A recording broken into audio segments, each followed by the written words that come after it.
IDA Hall for telling my brother that I want an apology from his wife and not him. My 11-year-old son goes to a skate park after school with his friends, who include his cousins / my nephew Jack, who is also 11. I went to pick up both boys when I saw a crowd of kids by the fence. I went over and asked what was so interesting, and they pointed to a snake. Not just a snake, but a rattlesnake. They had never seen one before, maybe outside a zoo, and I assumed they were trying to get it to strike because they didn't think they'd get bit. I told them all to get away from it, and they did, except Jack, who actually got closer with his phone. I think he wanted to get a close-up video of the snake striking. I yelled at him to get away and he told me to hold on, so I took him by his arm and pulled him away. He gave me this angry stare.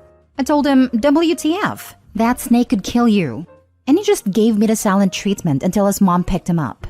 Then 20 minutes later, she called me up in a rage about how I grabbed him, and did this and did that, and hurt him, etc., and that I'm not his dad. I asked her if her sweet angel told her about the rattlesnake that he was provoking. She said, what snake? And I just hung up. She called up again and said that I still owed her and Jack an apology for handling him. I told her to shut the heck up and check his phone and see if I did any of that stuff, as his camera was recording everything. An hour later, my brother called me up and said what Jack did was stupid and he was happy I was there, but I still owed his wife an apology for telling her to shut the heck up. I said I'm not apologizing for nothing, at least until she apologizes to me for coming at me sideways twice. He apologized and I said not acceptable. She needs to apologize. Now for the top comments. Not the a-hole. I don't think you did anything wrong. If you didn't end up helping Jack, he would be snake pool right now. You're right to demand your sister-in-law for an apology. I mean, no rattlesnake can eat a human, so that's a silly suggestion, but otherwise right on. You're completely in the right here. Your brother demanded you apologize for dismissing a false accusation, so you're definitely not the a-hole for insisting she apologized for false accusations. He wants to avoid drama in the family? He should have handled the entire convo with you from the beginning. She comes in hot, she can be embarrassed. She also needs to thank him after the apology. The bratty nephew should have to apologize to his uncle for lying about the incident, and also acknowledging that he was in danger. Then thank uncle for probably saving his life, or at least saving him from the trauma of a snake bite and subsequent anti-venom treatment. Or to give up his rides home from the skate park. Not the a-hole. I had a somewhat similar experience when I was in grad school. Waiting at a bus stop, and a little boy jumped into the street for his toy, right in front of the bus. The bus wasn't going to stop for another 10 feet. So I grabbed him by both shoulders and jumped back and we both fell onto the sidewalk, but clear of the street and the bus. His mother, who was about 30 or 40 feet away, ran up and started screaming her head off that I'd attack her boy. I suspect she'd have gotten violent with me if there wasn't a small group of folks who were helping us up and making sure we were okay. Someone, maybe bus driver, told her that her boy might have been dead instead of having a skinned elbow. She still didn't apologize and just turned her anger on the bus driver, who she accused of trying to kill her boy. It really was something else. I left my name and number with the bus driver in case that woman made a complaint like she threatened, because the driver hadn't done anything wrong either. I'm glad you had a group of people to back you up. Stories like yours are exactly why I say being a parent does the opposite of lend you credibility. I almost feel for that mom, because it's like she physically couldn't reason in that moment. My child was hurt, was overriding her brain function, and she had to point blame with her only consideration being where to point it. Next story. Am I the a-hole for wanting to spend time with my wife instead of babysitting my little sister? I'm 24 male and my wife recently had our 5-year anniversary. We had planned to go to a nice restaurant, then ride in a hot air balloon and then go to a lake and relax. I was going to buy her flowers and all. Then, out of the blue, a day before my anniversary, I get a text from my mom demanding me to babysit my sister for a week, while she and my dad go visit my aunt who recently got diagnosed with leukemia.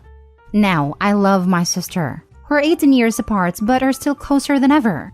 She has a bit of a mental challenge, but otherwise is a pretty normal kid. I was debating whether to say yes, but I didn't want a kid in tow while I was having a date with my wife. So I politely declined and didn't get an answer. So I thought it was okay. The next day we're at the restaurant when my phone starts buzzing like crazy. I check it, and it's filled with text from my mom and dad. They're calling me all sorts of things and saying that they showed up at my house, only for it to be empty. They're now ignoring me when I write to them and I haven't gotten an answer. Am I the a-hole? Edit. My sister is currently staying with a family friend who we've known all our lives. The friend has 2 kids who are very close to my sister. The family friend said she wouldn't mind keeping her for the week as she gets a break from her twins, and encouraged me to relax. My aunt is not in critical condition. She is doing fine. She also lives far away and it takes a couple of hours to get to her. Not the a-hole. This is ludicrous. Whose child is this? One day before my anniversary, I get a text from my mom demanding me to babysit my sister for a week, while she and my dad go visit my aunt. They need to understand that this is not how things work. One thing I don't see anyone pointing out is, in Opie's edit, they say the aunt isn't in critical condition. If there was no rush, why did his parents choose the exact date of his anniversary to go out of town? They could have easily waited a couple days when Opie's anniversary was over. I get the impression he would have had no issues in watching his sister for the week. It's a human reaction, much like people rushing to see people on their deathbed when you otherwise haven't bothered for a decade. When someone gets a bad diagnosis, people want to visit immediately, even if that's not necessarily helpful. I know people who hide diagnoses for that reason, because there's a feeling time is running out. Entirely possible that in the instinctive panic they forgot the anniversary.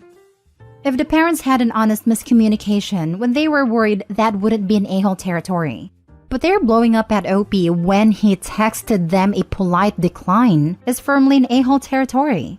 Worst case, they ignored his polite decline and were intent on dropping her off anyway, which is firmly a-hole territory. In either case, his parents are the a-holes. Not the a-hole. You had plans. You politely declined, with notice. You're not your sister's keeper. It's on them to find a sitter and they had plenty of time to do so, but they failed to do that. I hope you had a lovely anniversary in spite of it all. Even with the info that your aunt was diagnosed with leukemia, you're not the a-hole. It was still on them to either make other plans or communicate with you at all, rather than making demands. If they chose to go just one day later, then you could have decided if you'd be willing to keep your sister for a week. There were workarounds and other options. They just chose to ignore all of them. They're calling me all sorts of things and saying that they showed up at my house, only for it to be empty. The fact that you're even asking if you're the a-hole combined with the above suggests them ignoring your answers to them asking you for something probably isn't that new. I can see why they'd want to comfort your aunt, but you had plans. It was your anniversary, and no is a full sentence, not the a-hole. Yes, the thing that irked me is they demanded it, instead of asking. If my parents called me upset and were like, we have this really devastating situation and we really need your help. Can you watch X for Y number of days? I would definitely help, even if it was not ideal timing. But tell me I'm doing it? Politely F off. Next story. Am I the a-hole for cussing at a teacher after she gave my information to a reporter? I'm one of the few but growing number of single men who forgot marriage and became a dad on my own. In my case, I used a surrogate 3 times, so I have 3 boys between ages of 5 and 10. When they started school and started to make friends, I did tell a few parents because they wanted to know more about me before letting their kids spend time with my kids. Most were intrigued for a few minutes, but that went away once they realized how normal we are. I'm neither advocate nor opponent of single-parent surrogacy. I did what worked for me. I also don't promote it the same way people promote their personal lives for clout. In fact, I haven't told anybody about it in years. That brings me to my son's 2nd grade teacher, Mrs. F. I got a random call from a reporter asking to interview me for a magazine piece on men resorting to surrogacy to have kids. I thought it was a joke, but he had all sorts of information including the names of my kids and what I did for work. I asked how he got my information, and he said from Mrs. F, who is a friend of his. In fact, she gave him my number. I was pissed. The next day, I told Mrs. F about a call, and she said it would be so exciting to be in a magazine and online. I asked, why the heck did she put my personal life out there? That's a total betrayal. She said she didn't know I'd be that upset and simply thought that I'd be open to it. I told her that I didn't tell her my business, let alone give her permission to spread. She didn't say anything, so I called her a freaking moron who needs to grow the heck up. She probably thought I'd complain to the principal, but that's not my style. I won't tell you stuff to your face. But now the vice principal is acting like an intermediary between us after she said I cussed her out. He did say that I was out of line, but that she was even more way out of line. and he asked me to be understanding because she's young and lives online. I told him that he's just mad that he actually has to do some work now, and the funny part is that I'm not even mad at her anymore. I don't like her, but it's not like she matters in a few months. Now for the top comments. Not the a-hole. The vice principal needs to not be making excuses for her. What she did was disrespectful, rude, and unethical. You do not give out other people's personal information without their permission. If she wanted to give her friend a lead, she could have said, "Hey, I know a single dad who might be a good fit. Let me ask him if he'd like to talk to you." And that's it. Nothing about your contact info, life, and especially not about your children. Actually, she may have broken a law. I'm not super familiar with the FERPA, but she may have seriously violated it. That is no joke either. It's a serious violation. There is so much protection in what school can give about children. I'd ask for a list of the kids' names for a Christmas cards thing my little sister wanted to do. They were not allowed to give it because it was sensitive data. I cannot imagine how many were broken to not only give their names, but also the parents' contact info and his occupation. He asked me to be understanding because she's young and lives online. You were understanding. You didn't report her to the principal in an attempt to get her fired. Instead, you reamed her like she deserved to be. Logical consequences. Not the a-hole. I think that was his way of blaming it over a generational misunderstanding between a Gen Z and a millennial. Millennials and Gen Z aren't this stupid, however. A majority of us know better than to give out information like this without permission. Especially now with the way certain states are getting in the US. If this happened here, not the a-hole, but the VP and teacher are and need to be held accountable. I don't even give friends other friends' numbers. I'll contact the third party myself and let them know who is looking for them, or text the askers info. But I'm not just handing out other people's stuff. Last story. Am I the a-hole for arguing with my wife and refusing to fire the nanny? Hi, male 30s live with my wife, female 30s. We both work full-time jobs and have 3 kids ages 3, 6, and 7. I used to work from home with flexible hours, but I've been offered a promotion which requires me to go to work in person. The pay increase is really significant, so my wife and I agreed I should take the promotion and hire a part-time nanny for our kids. I got in touch with a nanny agency and they matched us to someone who lives local. They only told us her first name, which was a really common name anyway, but for the sake of storytelling, we'll say her name is Sarah. I spoke to Sarah on the phone and she seemed really nice. We arranged a day for her to come over and meet my wife and the kids and for us to show her around the house. When the day came around and we met her, it turned out that my wife already knew Sarah. It was really awkward and I wasn't sure how they knew each other until afterwards. My wife told me that back when she was in high school, her boyfriend at the time cheated on her with Sarah, who was in her class. She wasn't enthusiastic about it, but my wife didn't seem to have a problem with Sarah being our nanny at first. Our kids love her. She has lots of experience and she's available when we need her. After a couple of weeks with pretty much no issues, my 2 oldest kids come to me and say that they don't want Sarah to come back. I asked them why, and they said she's evil. I ask why they think she's evil, and our 6-year-old starts crying and says that Sarah's mean and wants to hurt mommy. I talked to my wife in private, and at first she said she had no idea what the kids were talking about, and that it must be because of something Sarah did. When I pressed it, my wife admitted that she told the kids that Sarah's evil. She said she knows it was a ridiculous plan, but she was hoping I'd fire her. My wife asked me to fire the nanny because their history makes her uncomfortable. I asked why it wasn't an issue before, and my wife said she just needed to think about it and she's decided Sarah has to go. I told my wife that we can find another nanny, but until then, there's no reason to get rid of Sarah, and that she was out of line for trying to weaponize the kids against her when Sarah's no danger to them.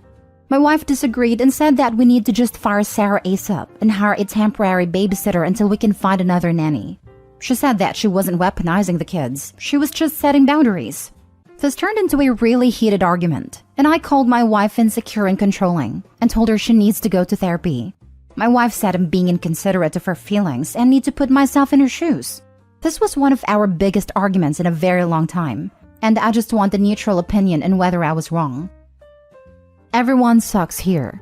Your wife shouldn't be talking trash about Sarah to your kids, but you also shouldn't be insisting that Sarah remain hired. There are plenty of other people who I'm sure would be equally as nice and fun as Sarah, with the added bonus that this one won't have painful beef with your wife. Everyone sucks here. Opie, this is just ridiculous. Your wife was way out of line to say that to the kids and try to use them like that. And it sounds like she did some actual, hopefully just temporary, emotional damage in doing so. But she's right, Sarah needs to go, immediately. Why the heck would you want to keep your wife in a clearly uncomfortable position, much less continue to keep your kids in this situation? Keeping Sarah around for a couple weeks more, just because you don't want to bother finding someone to fill in until you and your wife find a permanent replacement, is a terrible idea, and it shows your wife and kids that you don't give a crap about their feelings. Save your kids and your marriage, and Sarah frankly, and more foster clock exposure. Plus, I'm sure it's a bit of a slap in the face to feel like her husband is picking Sarah over her. Yes, it was very naive to have hired Sarah in the first place. Oh, but well, my wife seemed okay with it. I'm sure it will be fine. Just know, sometimes someone is perfectly nice and qualified, but just not a good fit. Especially in a job like a nanny where the person is spending lots of time in your personal spaces. And I'm sure there are any number of other equally qualified and equally nice nanny candidates that the agency could refer. Equally, I am horrified that the wife would frighten her children like that, in a passive-aggressive attempt to get Opie to fire Sarah, as opposed to just saying, "Hey honey, I gave it a try for a few weeks, but I'm just not comfortable having Sarah as a nanny, because of our past history." The fact that the wife felt the need to do such a roundabout manipulation rather than just talking, I think Opie's right in that she could benefit from some counseling, because that is not a normal or healthy way to deal with conflict. But hiring Sarah in the first place was dumb. Everyone sucks here.